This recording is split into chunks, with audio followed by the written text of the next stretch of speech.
Hello, everyone. This is Michelle Rosecrans from the Miami University Alumni Association. Today, we are proud to present the webinar, News from 1970, Student Cultures, the Vietnam War, and Birth of the Public Ivy. Your instructor today is Dr. Kurt Ellison, Miami University Professor Emeritus of History and American Studies and editor of the book, Miami University 1809 to 2009, Bicentennial Perspectives. We are so thankful to Dr. Ellison for sharing his knowledge with us today. Questions were collected during registration, and Dr. Ellison will address some of those throughout the webinar today. You will also have the option to ask questions during the webinar by clicking the Ask a Question button. We can't promise to get to every question, so Dr. Ellison has graciously offered for us to display his email address on screen.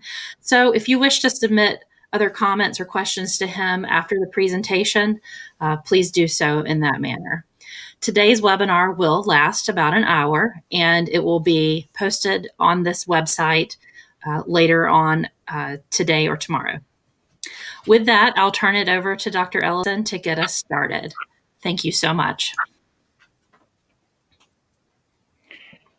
Thank you, Michelle. Well, I want to say welcome to all the former students, colleagues, members of the Institute for Learning and Retirement, the passionate alumni and friends who have joined the webinar today. I can tell you it's humbling for an historian to deal with traumatic past events when they're speaking to people who lived through them, because they leave strong memories and strong feelings of unresolved disputes, fixed opinions. That's still with us. For a historian, it's sort of like parts of a puzzle, or maybe a better image would be the blurred boundaries of an impressionist paint by numbers. You're trying to see the picture. One thing's for certain, this month is the 50th anniversary of an event that was important to Miami University. So now let's look at some evidence of that.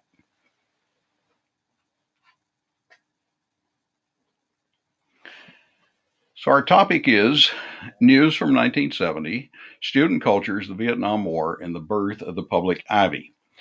We researched this topic for the Miami History book that you can see pictured here in the lower left corner of your screen, published in 2009, and the story is told in more detail there than we will be able to cover today. We will, however, see many images that may remind you or inform you about what happened in that day. We're going to start with a sort of interpretation. Helen Horowitz, a scholar of campus life, has said that during the late 60s and early 70s, there was a period of time when student cultures took on, as she calls it, a revolutionary character. This happened earlier in Miami history, but certainly the late 60s, early 70s was no exception. Usually when that happens, different subcultures of student life come together around a common theme. That happened. We also think of this as a clash of generations.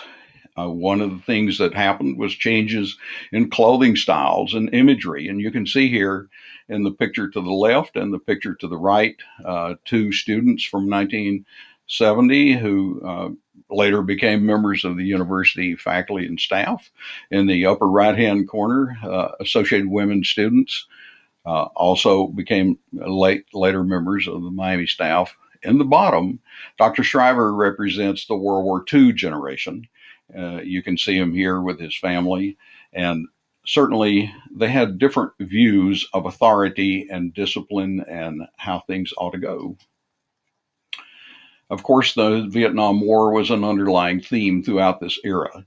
As early as fall of 1968, the Student Senate organized a symposium for the campus, and they brought to campus people from all over the country, indeed from all over the world, very prominent people with very different opinions about what was going on in the war in Vietnam, from Senator Strom Thurmond to David Halberstam and others. And that symposium, we want to underline, was organized by students and brought to the campus in '68. But a lot of other things were happening in this period, and we want to talk a little bit about the larger context of the 1960s and the sort of changes that were, or the changes that were going on. The Black Student Action Association was formed at Miami in 1968, and their intention was to pressure with the administration to improve the standing of Black students and Black faculty at the campus.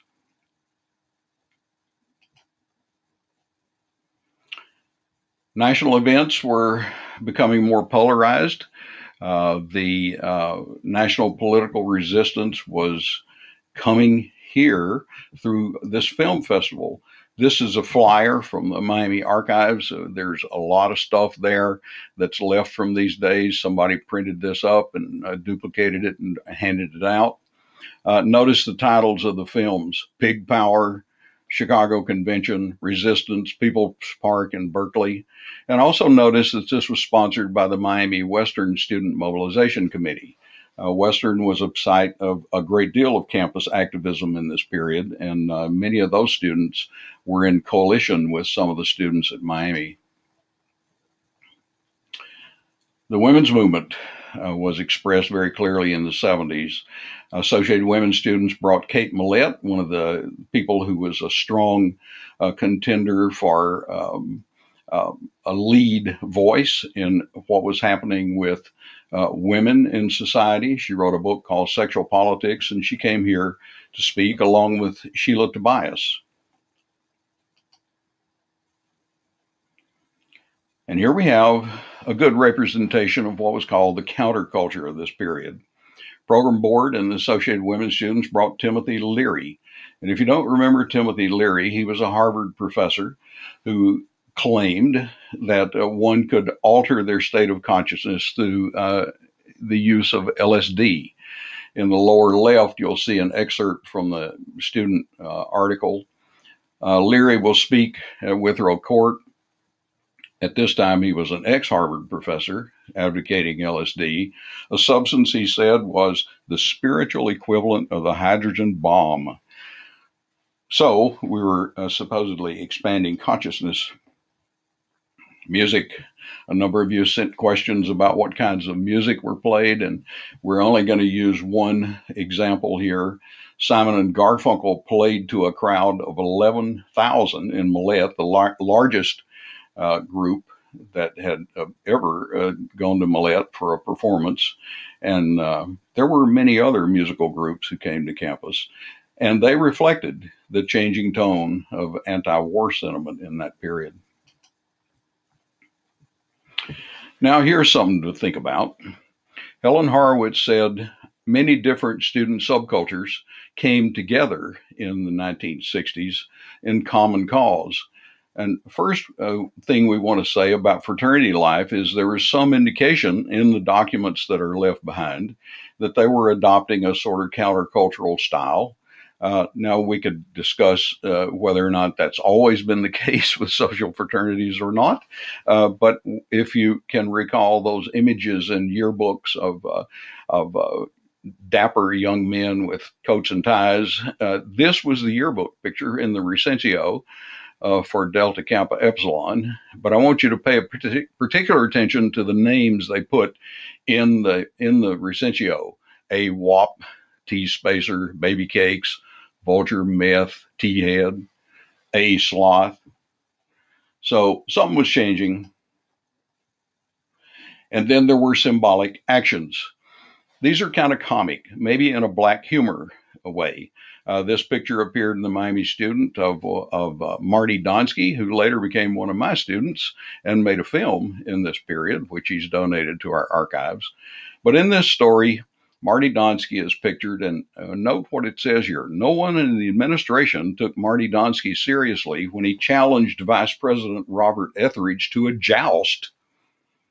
The weather was fine, said Donsky, but only a few supporters showed up. His future plans uncertain, the challenger promised a statement.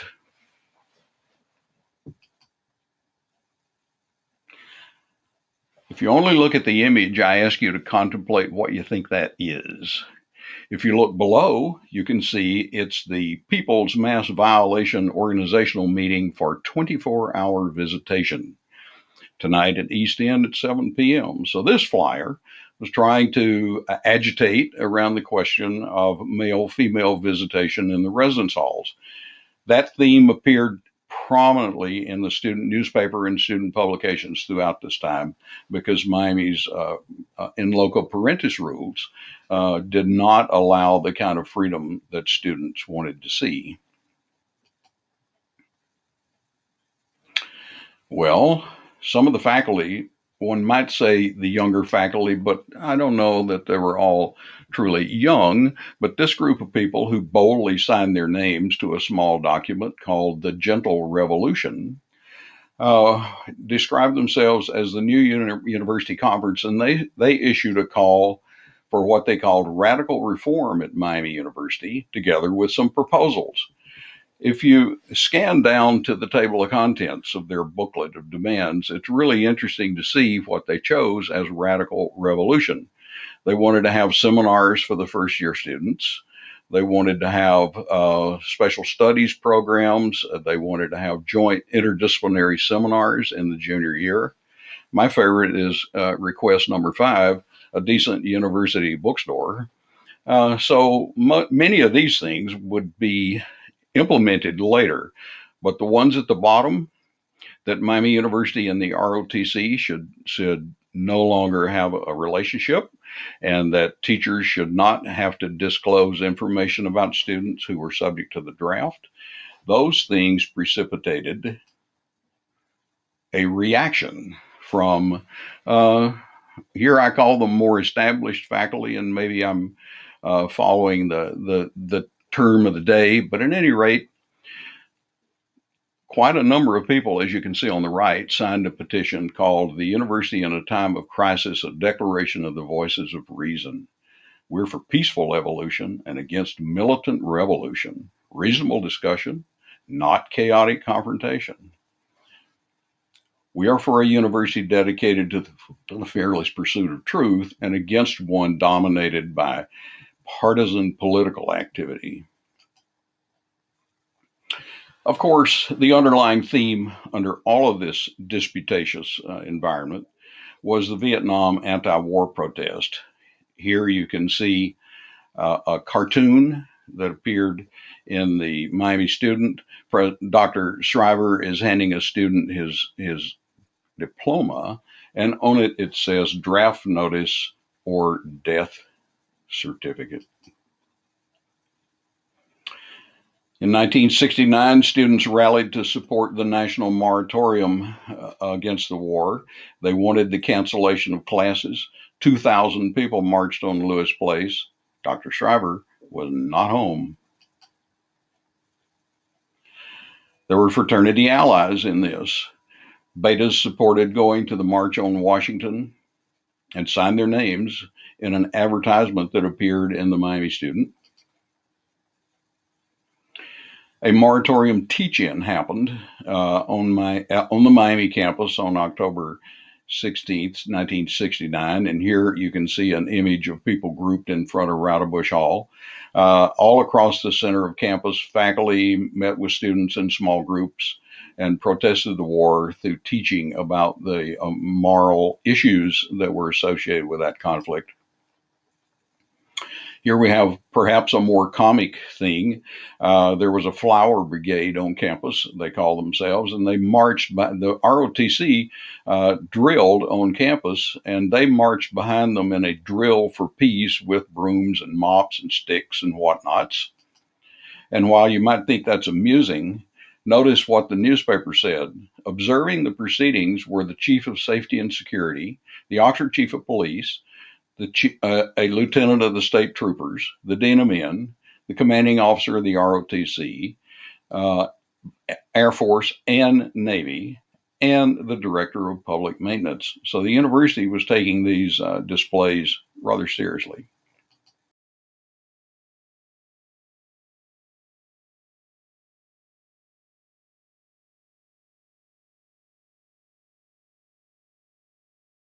slow down just a little bit and allow you to look at these pictures a little more carefully. You can see in the upper right-hand corner an image of the interior of Rowan Hall, which was designed for naval officer training, and it had, in its original version in 1947, gun emplacements and a bridge and the like. But what happened was a spontaneous combustion, according to the Miami students. About 300 students occupied the building to protest the presence of ROTC on campus, and that would have been April 15th. And here are some pictures of that. Some of you may identify yourselves here. I don't know.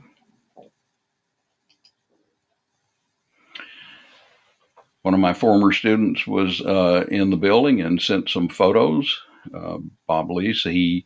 And so I've used a number of these. I want you to consider what the character of this situation was in Rowan Hall, because that is a matter of dispute.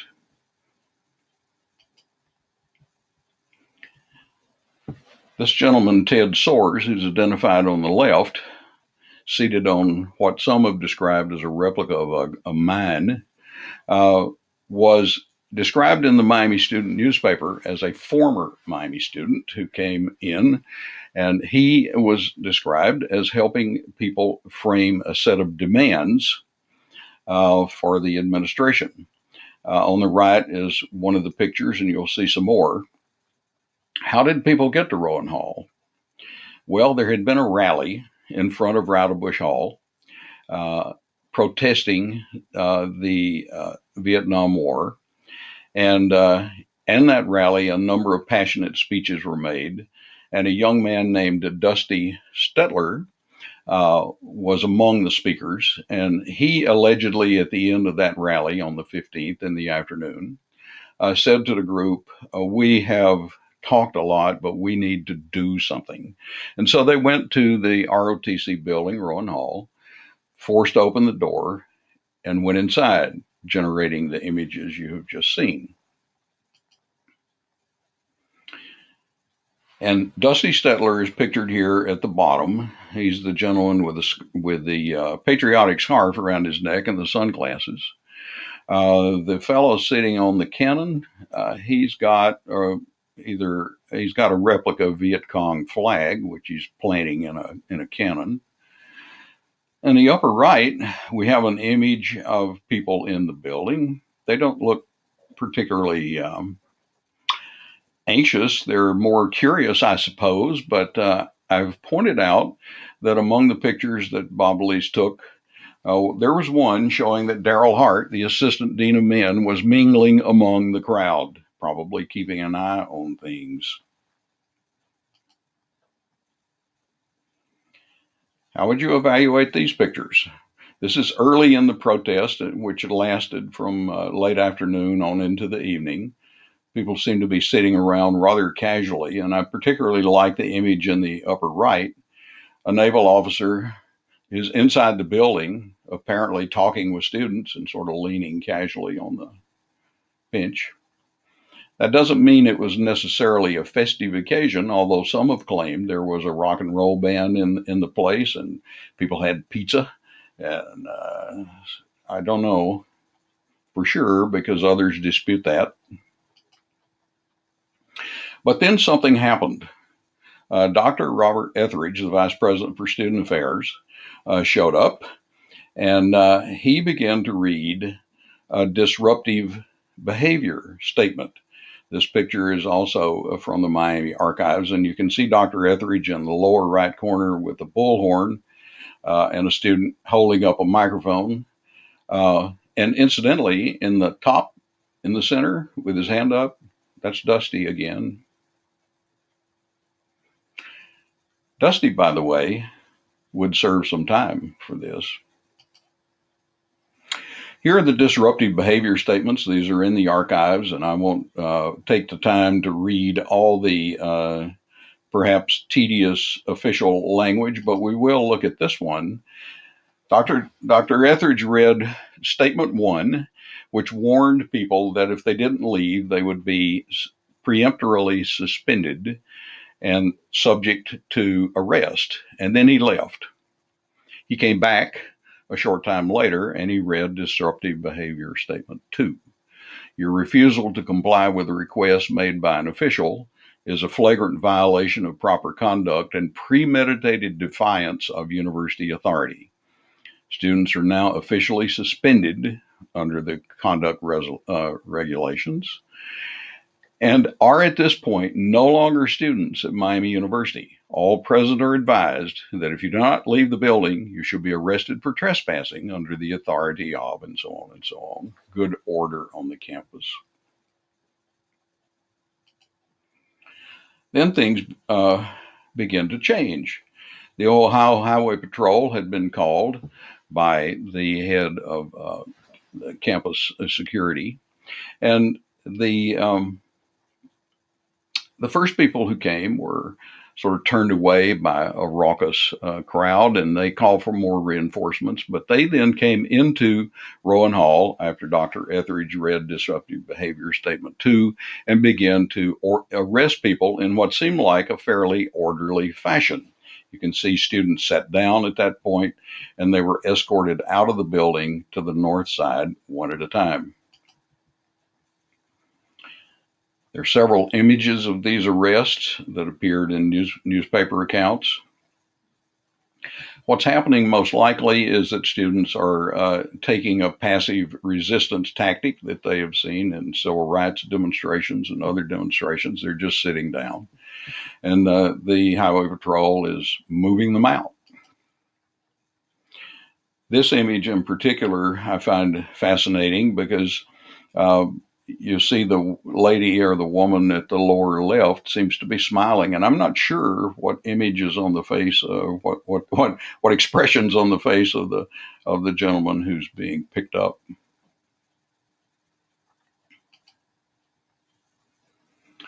Not everything was festive. This gentleman got pulled out by the hair.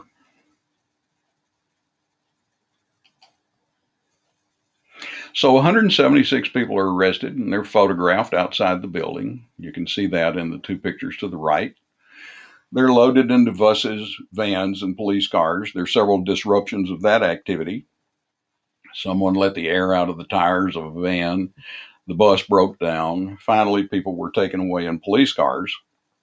Meanwhile, a crowd was gathering, and that crowd resisted the situation that was going on. And there's some dispute about what happened in the form of that resistance. Some people say it was quite orderly. Others say they threw pieces of coal from the nearby coal plant, or rocks that they found, or other things. But police responded, and the response was probably led by the Butler County Sheriff's Department, and who had brought tear gas and mace, and one department came with police dogs, because this dispute or confrontation spilled over toward the University Center and then toward uptown. So it became quite a disruptive, disorganized, conflict-ridden scene, a little bit maybe out of control. You can see the two people here on the left are wiping away the effects of tear gas to students. A police dog supposedly charged into the Fiji house and bit someone, and we have firsthand testimony that that's the case. So those events drew different reactions, and we're going to look at a few of those reactions before we turn to the long-term consequences of this event.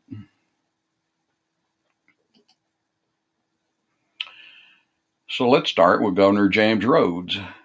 Governor Rhodes came to campus the following morning. He was here, and he and Dr. Shriver had a press conference in Rowdebush Hall, and it was reported that he said this is in the Miami Student, when a situation gets completely out of hand, we're here to help.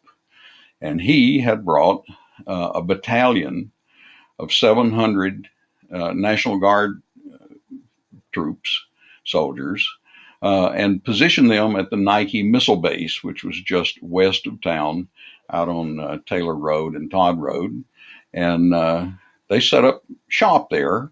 And he said, we've got this problem going on and we're here to help. President Shriver was very active at this point and said, let's don't bring them to campus. We can keep this under control. How did the students respond? Well, the student protesters had been planning a general strike of classes for the 20th, but on the 16th, they said, nope, we're going to strike now. And this detailed account on the front page of the Miami Student is a very interesting statement of what happened from the point of view of students at the time or immediately after the event. Flyers and handbills began to appear everywhere.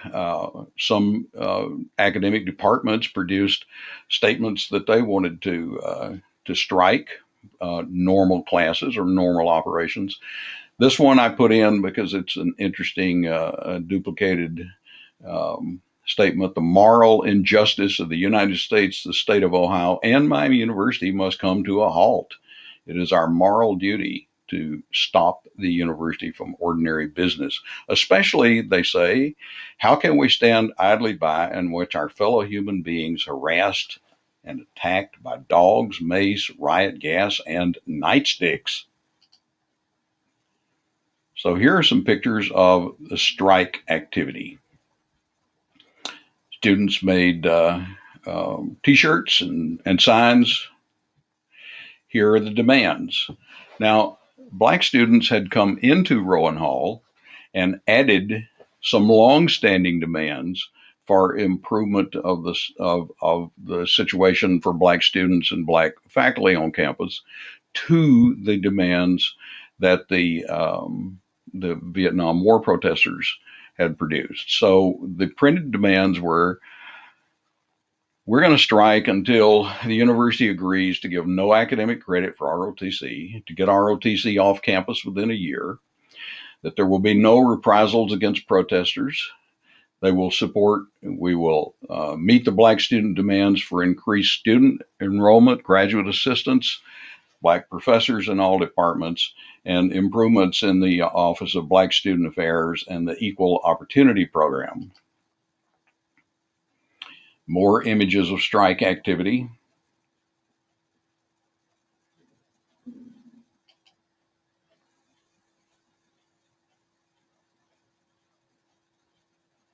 The defense fund for the 176 was to raise money to pay the bail for those arrested. These photos are interesting. There's a group on a mass meeting on Rowdybush Hall lawn. Over on the right, the Black Student Action Association leaders are speaking, unite or perish. To the lower left is supposedly the evidence that Craig Webster, Fiji, was clubbed by police and attacked by dogs. Here's a rally outside Upham Hall toward the Bishop Circle in that courtyard. You can see that many students are sympathetic and turning out.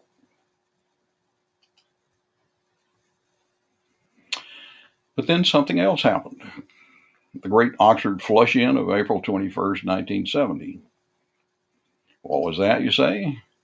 Well, at a designated moment, students turned on faucets, shower heads, flush commodes, and all across campus in a coordinated fashion, and it drained the Oxford water tower. The village officials were not happy. Here's the reported impact on the Oxford village. When taps, showers, toilets were opened in 14 Miami buildings, 2 million gallons of water were drained. 300,000 gallons of water were stored in the Oxford Municipal Swimming Pool for emergency fire protection. Miami was eventually charged about $2,800 for excess water use, but perhaps even more significantly, Oxford residents were angered by water coming up in their basements, and some decried the waste of water on the day before Earth Day. Student Senate President Rowan Hall wrote, the Senate passed, and he announced in the Miami Student a formal apology. His disenchantment, his disillusionment, and his distress at this thoughtless and disruptive conduct that can neither be condoned nor tolerated. And we hope that this will be the last act of its type, and so thoughtless and disruptive. So things begin to calm down. Sentiment began to shift away a little bit from the protesters about the Vietnam War and about the situation that had happened in Rowan Hall. Earth Day was celebrated. The architecture department built structures along Slant Walk for the first Earth Day, and we're celebrated the 50th anniversary of Earth Day yesterday.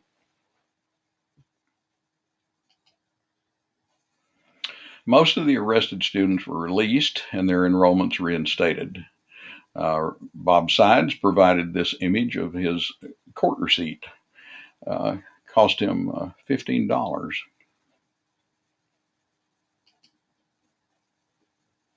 So I'm going to pause here for a moment of questions. I've 60 or more questions, and they're very interesting questions, and I love them. And also many long statements were written by people who were involved at the time or remember it one way or another. But here are a couple of questions that came up over and over again. Hey, where were you, Kurt Ellison, when these events happened? Interesting story. I interviewed at Miami University in the January of 1970 for the job of directing the American Studies program and becoming a professor in the English department. When I interviewed, there were lots of bright students and active young faculty involved in the American Studies program, and I just thought it was a great place, and I accepted the job. I then went back to the University of Minnesota, and I sat in my apartment most of the time when I wasn't teaching and wrote my doctoral dissertation, finished up my doctoral work. And then in the midst of all that time, all of these events happened at Miami. I arrived back here in July. I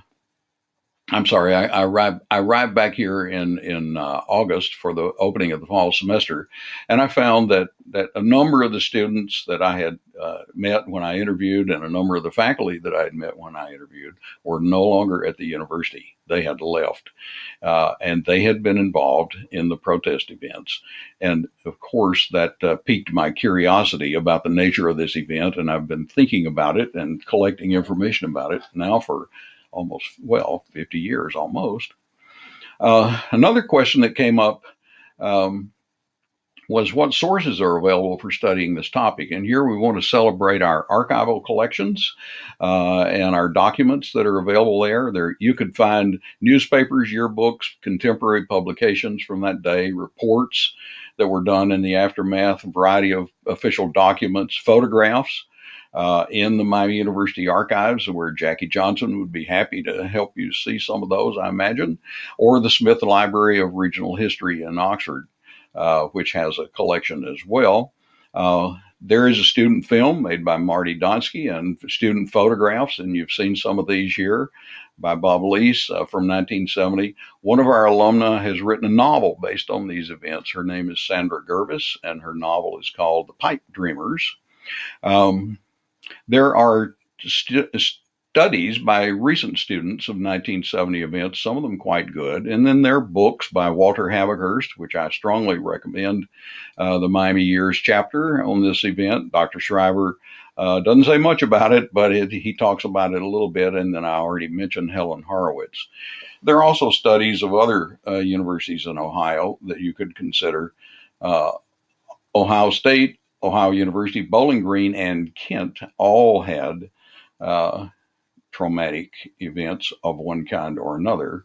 And that takes us to what happened on May 4th, 1970. Now, notice the Miami event has already calmed down. It's in April. But on May 4th, something rather analogous or similar occurred at Kent State when Governor Rhodes called in the National Guard to respond to campus protesters there. And here you can see a few images. All of these images are from Kent. And as you know, if you were there, or from the Crosby, Stills, and Nash tune that played in my radio when I was driving to Miami in August, or word of mouth, 4 people were killed.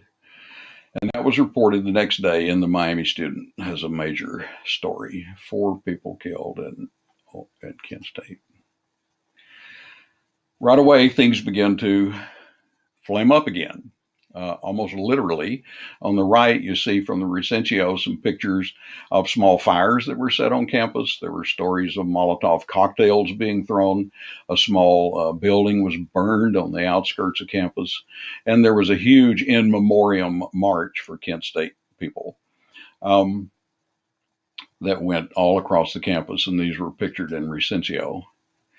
Now, I'm not going to be able to go into everything that Dr. Shriver did in this period of time, but suffice it to say, he walked the campus day and night, and the town day and night, and talked to students trying to bring calm.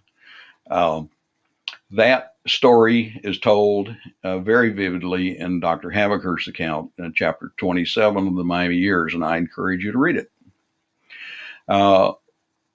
Finally, on May 7th, he, with perhaps some influence from Governor Rhodes and state authorities, decided that the possibility of violence and the prospect that he could not control the situation required that the university be closed.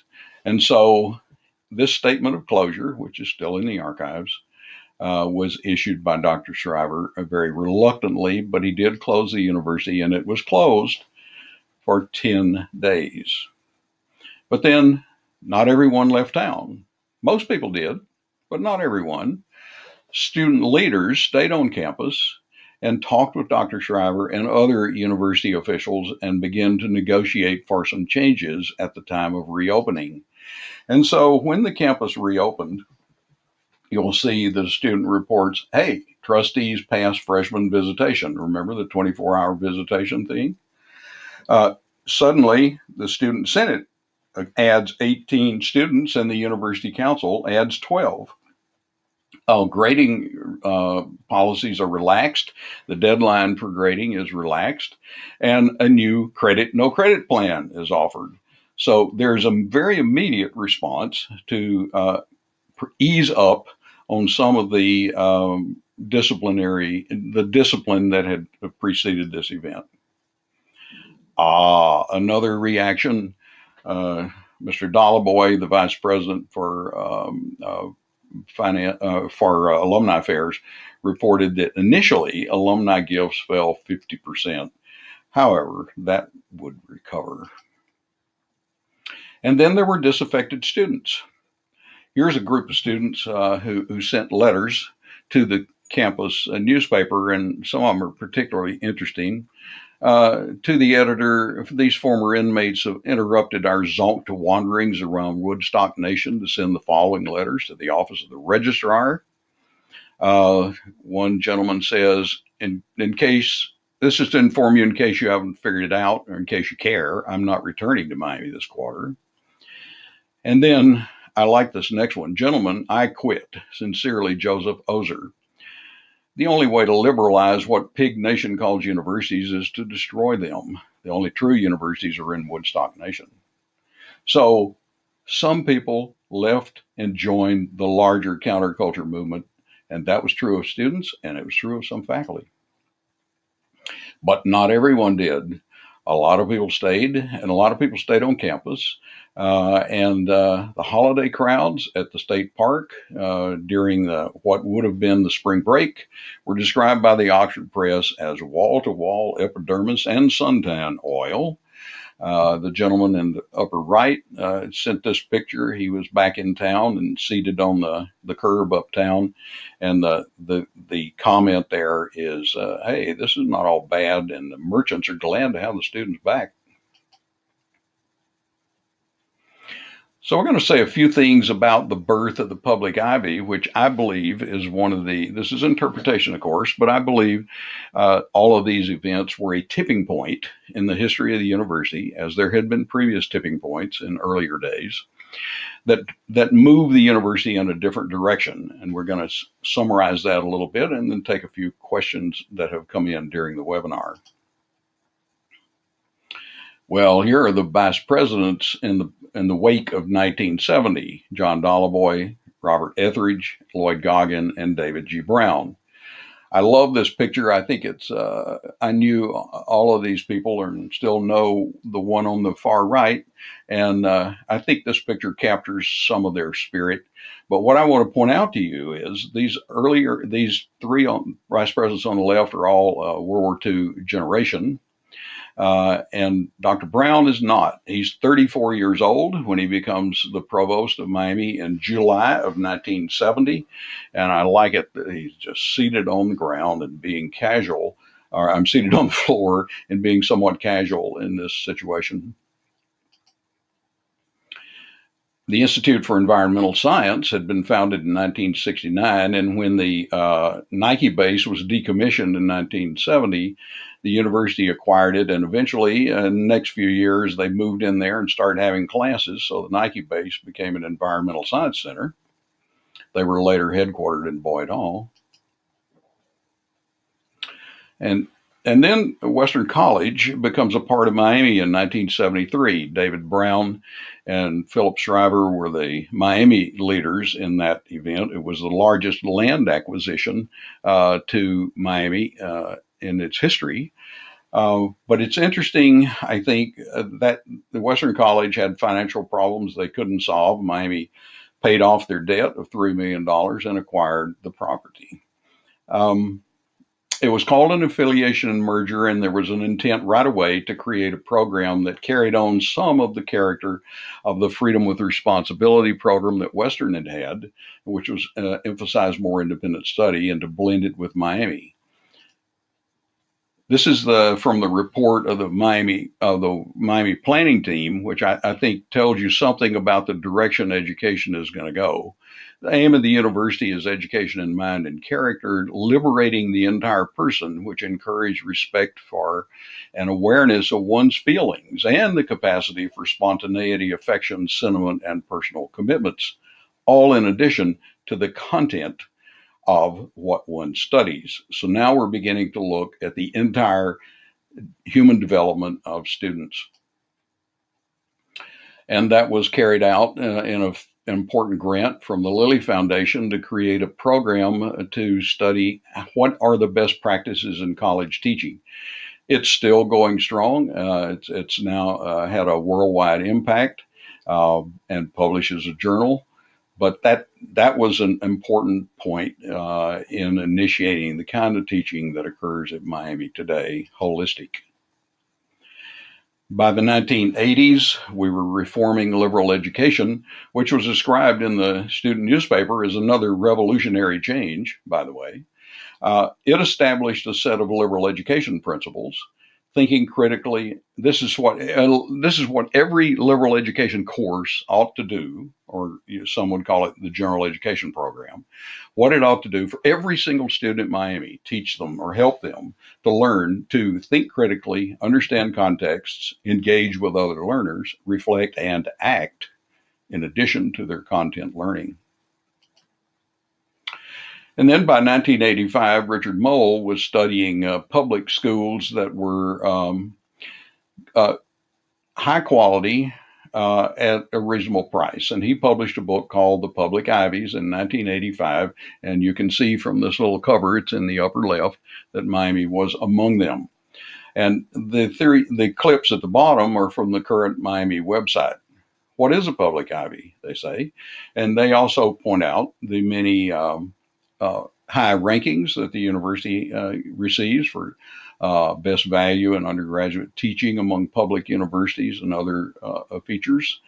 A public university that provides an exceptional return on your educational investment, has a rich history and tradition, and has a picture-perfect campus.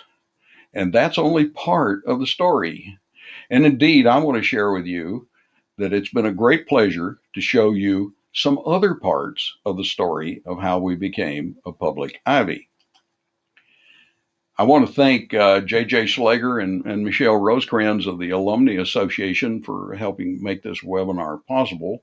Bob Schmidt, former director of the archives, and Valerie Elliott, the manager of the Smith History Library, assisted when I first started working on this PowerPoint a number of years ago.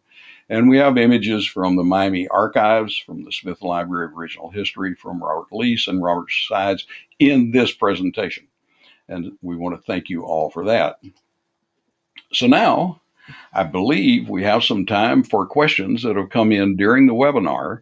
I want to remind you that you can contact me by email if you wish. And this presentation will be on YouTube, so you can go back and look at some of these images more carefully. Thank you. Yes, this is Michelle Rosecrans with the Miami University.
Dr. Ellison, hopefully we'll be back up for just a minute here. Okay. Can you hear me now? All right. Let's see if we can have someone else jump in here with the questions. Trying to get that fixed.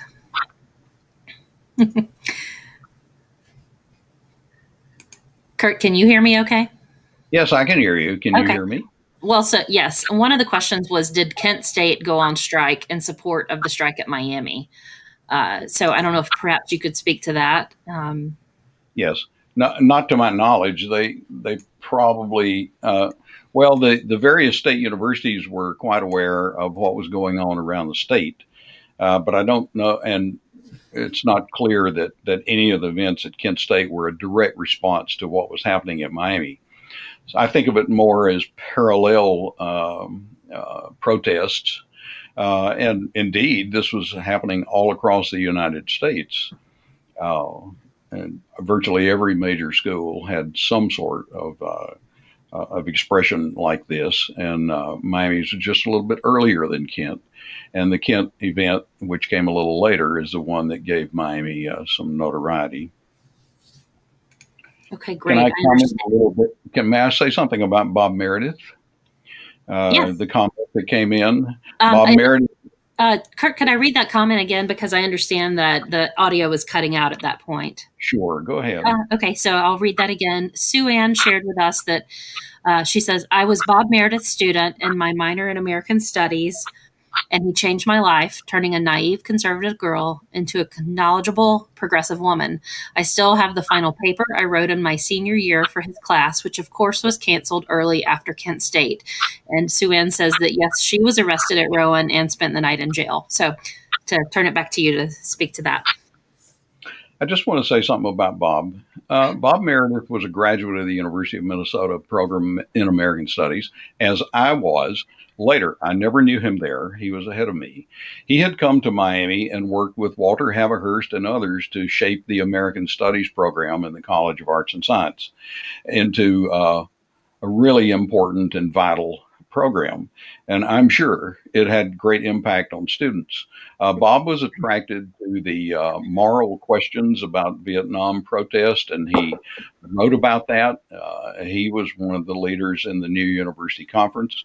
When I was hired at Miami, technically I was to replace him because he was going on leave, just for in the director job and also to be in the English department. Bob never came back. He went to the West Coast, took a job at UC Davis, moved farther into the counterculture, and eventually left academia altogether. But a very important and significant person for these events at Miami. One more anecdote. Outside the American Studies office, there was a bulletin board. When I arrived, Dean Carl Lemper, a fine magisterial dean, told me that I was getting a new bulletin board. And I said, why am I getting a new bulletin board? Actually, I said, that's what I said to myself. What I said to him was, what kind of bulletin board? And he said, much smaller. And it turns out that Bob Meredith's bulletin board had been one of those focal points around campus where students coordinated by leaving notes about what they were going to do and what was going on in anti-war protest. So Bob Meredith should be remembered. Other questions? Yes. So there was another question with a bit of a lead-in comment, so I'll read that to you. Craig Anderson, class of 71, submitted, I lived in the Fiji house at this time, a junior. It is not disputed that the police came into the foyer of our house. I was 5 feet in front of the police officer and dog when my brother Craig Webster was clubbed over the head and lay unconscious and bleeding on the floor of our foyer. He says, shortly thereafter, they tear gassed our house. My question, what prompted this officer to enter our house? Thank you for that question. And I did not mean to leave the impression that this was a disputed matter. We know there were some hospital admissions. There were dogs. There's one report that the dogs are from the Hamilton Police Department, but the Butler County Sheriff probably had them. But the point I want to make here is when the Highway Patrol was called, that triggered a call to a number of other local police agencies. So there were 15 to some reports, 15, some 17 different police or law enforcement agencies on campus, and they didn't have good communication, and they didn't know, many of them, very much about interacting with students, and certainly probably not sympathetic to student protest. Students were congregating uptown and congregating in the streets. And I think some of these deputy sheriffs and their dogs were agitated. They thought I don't know what they feared, but they feared something. And yes, it is true. A dog charged into the Fiji house, and Craig Webster was bitten. There was another question that has come in. What became of the Nike base? What is it now? A great session. That was from Bill Schilling. Okay. The Nike base, the site is still there. It's a remediation site for contamination at the present time. Miami still owns the property, I believe. It had been used in the immediate aftermath of Miami acquiring it. The one of the buildings was used for classroom space for the Institute for Environmental Science, which I always thought was a nice irony. There may have been some storage there as well. Today, it looks rather dilapidated and abandoned, with the one exception that the public radio station transmission tower has been built on that site, and I understand that it will probably replace the one that has been at Williams Hall, but there's a nice big radio tower there as well. I did want to share one more comment that came in from Dave Lukey. Sorry if I'm mispronouncing your last name. He said, President Shriver saved the day after the Rowan Hall incident with his circulating daily and nightly throughout campus, talking and listening to the students, other faculty, and administration.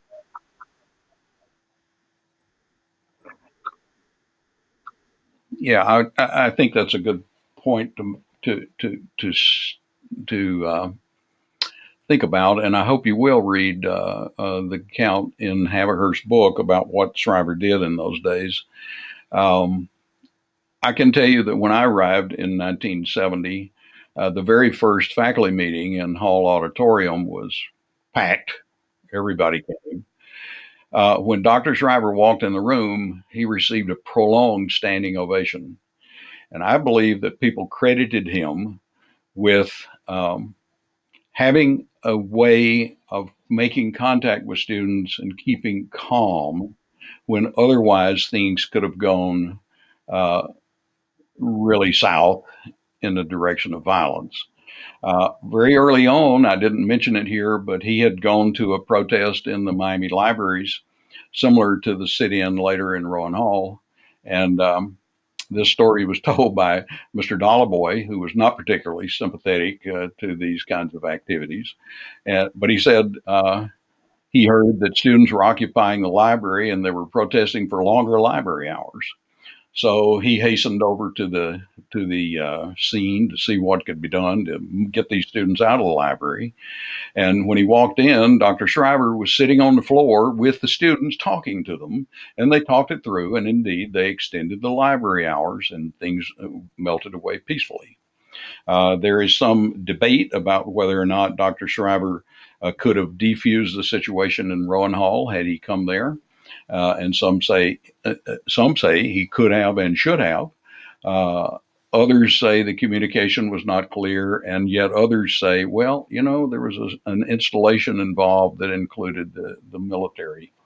What we do know is the generational conflict played out in the way we've described here today, but in later days and in earlier days, as he had done in earlier days, Dr. Shriver tried to keep calm, and we think that especially means that the National Guard never came to campus and never got the itchy fingers that they got apparently at Kent State. And so at Miami, while there was disorder, disruption, and police dogs and mace and tear gas, and there were never any people killed. And we can be grateful for that. Indeed. Well, I would like to say thank you to everyone for joining us today for this wonderfully informative webinar. We're grateful to Dr. Kurt Ellison for sharing his expertise and knowledge. What a treasure we have in your research and your passion for documenting Miami history. Thank you again to everyone for joining us, and we hope that you'll take a look at our upcoming webinars and join us again for another one soon. Thank you so much. Thank you.